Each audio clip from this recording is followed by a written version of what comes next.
اللهم صل وسلم وبارك على سيدنا محمد.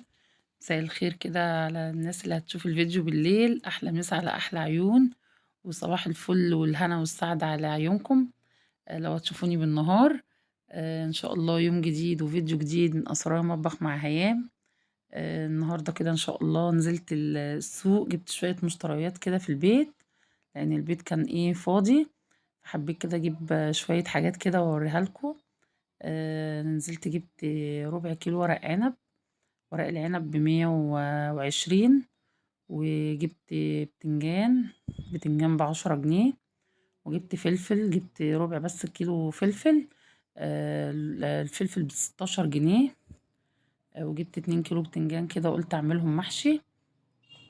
الطماطم بقى، حدث ولا حرج على الطماطم.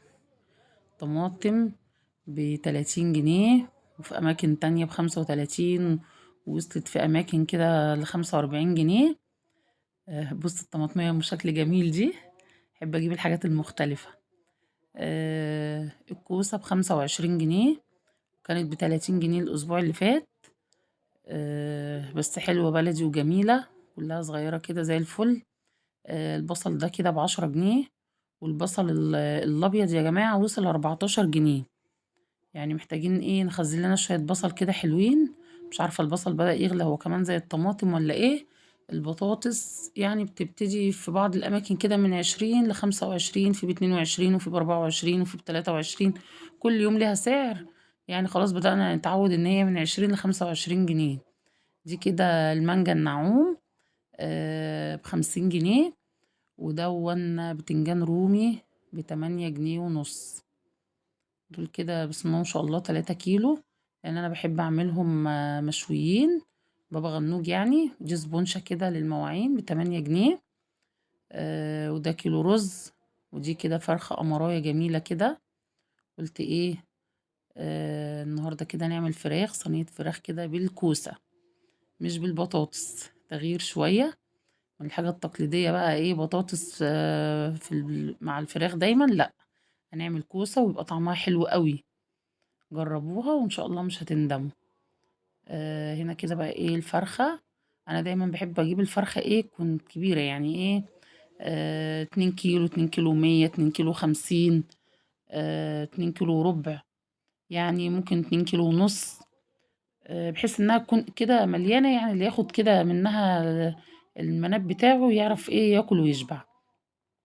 الفراخ البيضة حلوة وجميلة ويعني بدأت تغلى برضو، يعني الكيلو غلي 10 جنيه في الأسبوع دون.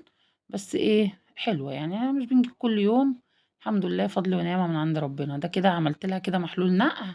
حطيت عصرت ليمونتين في المية بعد ما غسلتها كويس جدا، وطلعت بقى منها الحاجات اللي هي الفشة والحاجات اللي بتبقى فيها عاملة زفارة دي ودم. وحطيت لها شوية دقيق وشوية زنجبيل كده بودر، بيضيع الزفارة. ونقعتها شوية، وبعد كده قلت لها بقى تعالي يا أمورة يا جميلة، انتي لما اقطعك كده بالسكينة. قطعتها 8. كده كنت قطعتها كده 4 الأول، وبعد كده بدأت ان انا اقطع كل قطعة كده على 2. ليه؟ لان احنا كنا اخر النهار، وعايزة اعمل صينية كوسة، وانا عارفة ان ولادي استحالة ياكلوها بايتة. فما حبيتش ان انا اهدر بقى الفرخة الكبيرة دي، ان انا احط مثلا اقطعها على 4، وطبعا مش هياكلوا المناب بتاعهم كله. فحبيت ان انا اعملها 8، بحيث ان انا يوم تاني اعمل بقية الفرخة يعني. كده انا غسلتها، ولازم تغسليها حلو كويس جدا عشان الزفارة والحاجات دي. هنا بقى كنت قطعت بصلتين كده حلوين، البصل اللي انا لسه جايباه معاكم. وكان عندي جزرتين في التلاجة، قلت لهم تعالوا بدل ما تبوظوا. الجزر بيدبل بسرعة جدا في التلاجة، معرفش ليه. جايز بقى عشان مش اوانه.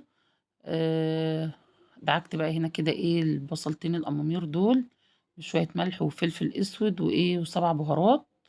ما باحطش اكتر من كده. وابتدي بقى هادعك الفراخ بالتتبيلة الجميلة دي. وبعد كده بقى اروح نازلة بالكوسة. كوسة مع جزر، ممكن تحطي بطاطس برضو مع جزر. فلفل رومي، تخرّطي الطماطم، تبشريها بالمبشرة، تقطّعيها حلقات كده وتحطيهم معاها، تضربي الطماطم في الخلاط، يعني إيه، بس تحاولي تقتصدي في الطماطم على قد ما تقدري، لإن بصراحة غالية أوي يا جماعة، يعني إحنا عمرنا ما وصلنا إن الطماطم توصل للسعر ده، بس هُم بيقولوا إن بسبب الحَر، لإن الزرع إيه، اتحرق بسبب إن الحَر الفترة اللي فاتت الجو كان طبعًا صعب، فكتّر خير الأرض الزراعية يعني إنها إيه، من الحَر طبعًا أنتم عارفين المناطق الزراعية ما بيبقاش فيها أي ن تنتوفة كده من الضِل. شوية طماطم كده محترمين، وحطيتها على النار، بس حطيت لها كوبايتين مَيّة، بس مش عارفة المَيّة إيه، يعني أمّا حطيتها المقطع ده بتاع الفيديو تقريبًا كده ما اتصورش معايا.